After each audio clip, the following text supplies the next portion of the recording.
Sveiki, mano vardas Gediminas ir šiandien metu savo iššūkį.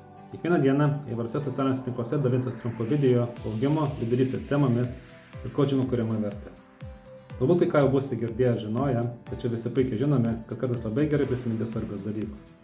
Visada būsiu atviras kritikai ir palinkėjimams, bet jei matysit, kad šiame formate ir video rasite savo vertės, paspaukite jums labiausiai tinkančią reakciją ir pasidalinkite su to, kam tai gali būti naudinga. Man tai bus geriausia mainai. Bet įvykus atidarymo progą galima padaryti ir pirmąją žinutę. Yra ir ji apie mūsų laiko suvokimą. Egzistuoja du priešingi įsitikinimai, kurie sukasi mūsų galvose ir kartais virsta iškreiptu požiūriu laiką. Pirmasis.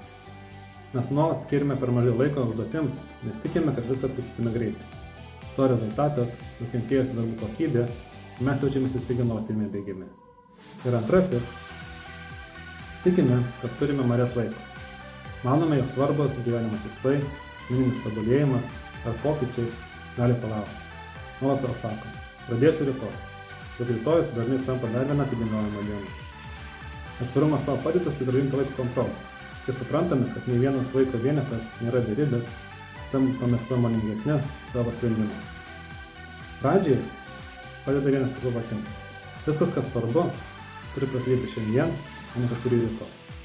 Tiek šiam kartui ir iki sekančio. Iki.